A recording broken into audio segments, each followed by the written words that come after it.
یہ جو دجالی فتنہ ہے اس کے ساتھ ایک خاص مناسبت ہے سورہ مبارکہ کی. احادیث میں آتا ہے کہ دجالی فتنے کے اثرات سے بچنے کے لیے اس سورہ مبارکہ سے ذہنی اور قلبی رشتہ مفید ہے. اس کی تلاوت کرتے رہنا، خاص طور پر جمعے کے روز.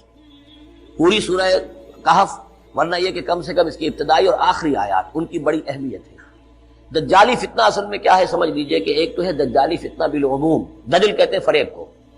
جیسے کہ کوئی نبی نہیں ہے، وہ اس نے فریبی لبادہ اوڑھ لیا، نبوت کا دعویٰ کر رہا ہے، وہ دجال ہے. تو اس طرح کے تو حضور نے فرمایا ہے کہ 30 دجال پیدا ہوں گے کہ وہ آخرت کو بالکل بھول گئے، اللہ کو بھول گئے، اسباب کے اندر گم ہے، مسبب الاسباب سے ظہور ہو گیا. دنیا ہی دنیا ہے، آخرت کو بھولے ہوئے ہیں. مادہ ہی مادہ ہے، روح سے کوئی سروکار ہی نہیں ہوا. یہ آخرت پر دنیا کا پردہ پڑا ہوا ہے. یہ دنیا جو ہے در حقیقت کیا ہے؟ وَمَا الْحَيَاةُ الدُّنْيَا إِلَّا مَتَاعُ الْغُرُورِ، یہ دھوکے کا سامان ہے.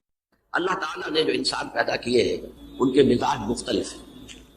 ان میں کچھ لوگ ہوتے ہیں جو قوی ہوتے ہیں ارادے کے، جو فیصلہ کر لیا ڈرتے ہیں. کچھ لوگوں میں وہ قوت ارادی اتنی مضبوط نہیں ہوتی، وہ ادھر ادھر سوچتے رہتے ہیں. کچھ لوگ جسمانی طور پر بہت توانا ہوتے ہیں، کچھ لوگ جسمانی طور پر پیدائشی طور پر کمزور ہوتے ہیں. تو اگر کوئی قوت ارادی کمزور رکھنے والا شخص ہے، وہ بھی تو اللہ کی تخلیق ہے، اللہ کا بندہ ہے. خطاؤں کا ظہور ہو جاتا ہے، توبہ کرتا ہے، پھر کچھ عرصے کے بعد پھر خطا کا ظہور ہو جاتا ہے، پھر توبہ کرتا ہے. تو ہم تو یہ سمجھیں گے کہ ایک حد کے بعد پھر اس کی توبہ قبول نہیں ہونی چاہیے. لیکن حدیث سنیے. وعن ابی ہریرہ رضی اللہ تعالی عنہ قال قال رسول اللہ صلی اللہ علیہ وسلم ان عبدا اذنب ذنبا، یقیناً ایک بندہ جو ہے وہ ایک گناہ کرتا ہے. فقال، پھر وہ کہتا ہے رب، اے میرے پروردگار، اذنبت فاغفر، مجھ سے گناہ ہو گیا ہے، مجھے معاف. فقال ربہ، تو پروردگار یہ کہتا ہے اعلم عبدی ان لہ ربا یغفر الذنب ویاخذ بہ، میرا یہ بندہ یہ جانتا ہے کہ اس کا ایک رب ہے جو گناہ معاف بھی کر سکتا ہے اور سزا دے بھی سکتا ہے. کیا معنی ہوئے؟ گناہ اس نے کیا ہے لیکن جانتا ہے اللہ کو کہ وہ معاف بھی فرما سکتا ہے، تبھی تو وہ اللہ سے معافی کی درخواست کر رہا ہے. اس کے اس جاننے کی بنیاد پر، اس کے اس علم کی بنیاد پر، اس کے اس ایمان کی بنیاد پر فرمایا غفرت لعبدی، میں نے اپنے بندے کو معاف کر. ثم مکث ما شاء اللہ، پھر وقت گزرا جتنا کہ اللہ نے چاہا. ثم اذنب ذنبا، پھر اس سے گناہ ہو گیا. فقال رب اذنبت ذنبا فاغفر، پھر کہتا ہے پروردگار مجھ سے گناہ ہو گیا، پھر مجھے معاف فرما دے. فقال ربہ، اللہ فرماتا ہے عالم عبدی ان لہ ربا یغفر الذنب ویاخذ بہ، میرا بندہ ہے نا جو جانتا ہے کہ اس کا ایک رب ہے، ایمان باللہ اس کے اندر ہے، تبھی تو پکار رہا ہے. اور یہ بھی جانتا ہے کہ وہ گناہ معاف بھی کر سکتا ہے اور چاہے تو پکڑ بھی سکتا ہے، سزا بھی دے سکتا ہے. تو فرمایا، اللہ تعالیٰ فرماتے ہیں میں نے فرمایا میں نے معاف کر. ثم مکث ما شاء اللہ، پھر ایک عرصہ گزرا اس کے بعد. ثم اذنب ذنبا، پھر اس نے گناہ کیا. قال رب اذنبت ذنبا آخر، اس نے کہا پروردگار میں نے تو پھر ایک اور گناہ کر دیا، فاغفر لی، مجھے بخش دے. فقال اعلم عبدی ان لہ ربا یغفر الذنب ویاخذ بہ، میرا بندہ جانتا ہے نا کہ اس کا ایک رب ہے جسے وہ پکار رہا ہے، کہ وہ جانتا ہے کہ اسے اختیار حاصل ہے کہ چاہے تو بخش دے اور چاہے تو پکڑ لے. اس کے اس علم، اس ایمان کی بنیاد پر میں نے اسے معاف کر دیا. ایک اور حدیث، میں نے چونکہ اس گفتگو کے لیے ان احادیث پر تفحص کیا ہے، یہ تو بہت ہیں حدیثیں، میں نے ان میں سے کچھ چنی ہے. ہمارے بعض واعظ ناصح وہ بھی کسی شخص کو روکتے رہے، برائیوں سے روکتے رہے، نہیں رکتا تو کہیں غصے میں آ کے اللہ تجھے کبھی معاف نہیں کرے. یہ کتنا بڑا جرم ہے، اس کا اندازہ کیجئے. اس حدیث سے تو میرے بندے کو میری رحمت سے مایوس کر رہے ہیں، کتنا بڑا جرم ہے، اس کا اندازہ کیجئے. یہ مسلم شریف کی روایت ہے عن جندب، حضرت جندب رضی اللہ تعالی عنہ سے، ان رسول اللہ صلی اللہ علیہ وسلم حدث، کہ اللہ کے رسول صلی اللہ علیہ وسلم نے ایک واقعہ بیان کیا. ان رجلا قال، کہ ایک شخص نے یہ کہا واللہ لا یغفر اللہ لفلان، کہ خدا کی قسم اللہ تعالیٰ فلاں شخص کو کبھی معاف نہیں کرے گا. وان اللہ تعالی قال، اس پر اللہ تعالیٰ نے یہ فرمایا من ذا الذی یتعالی علیہ، یہ کون ہے جو میرے اوپر حکومت کرنے والا آ گیا، جو میری طرف سے حکم لگا رہا کہ میں کبھی معاف نہیں کروں گا. من ذا الذی، کون ہے وہ شخص، الذی یتعالی علیہ انی لا اغفر لفلان، کہ میں فلاں شخص کو کبھی معاف نہیں کروں گا. قد غفرت لفلان، اس کو تو میں نے معاف کر دیا.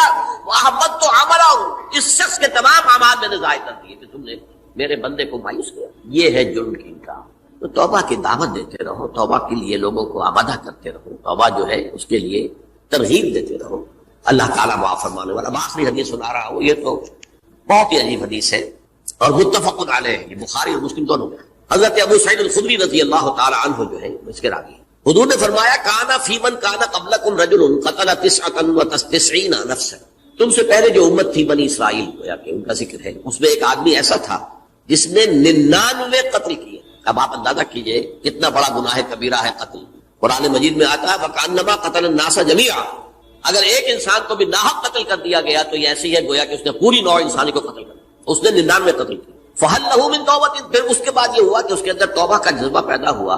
فَسَأَلَ عَنْ أَعْلَمِ أَهْلِ الْأَرْضِ، تو اس نے پھر سوال کیا، لوگوں سے پوچھا کہ زمین میں رہنے والوں میں کون سب سے بڑا عالم ہے۔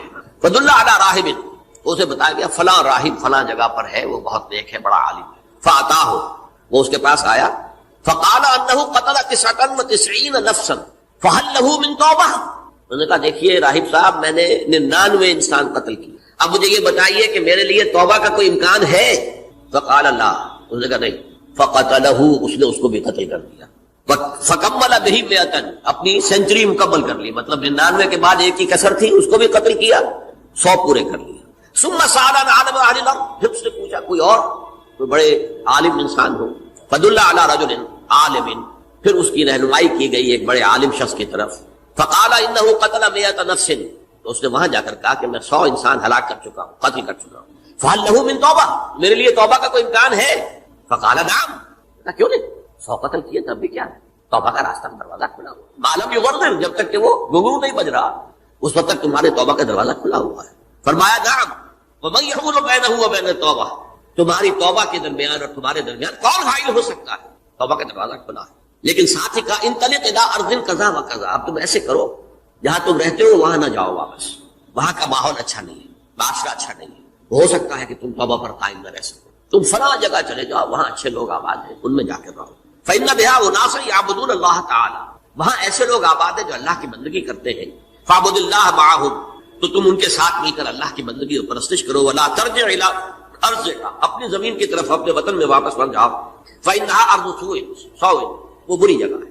فانطلقا، تو وہ چل پڑا، ہجرت کر رہا ہے، اس جگہ جا رہا ہے جہاں کا راہب نے بتایا تھا۔ حتی اذا نصف الطریق، جب آدھا راستہ اس نے پورا کر لیا، اتاہ الموت، موت آ گئی۔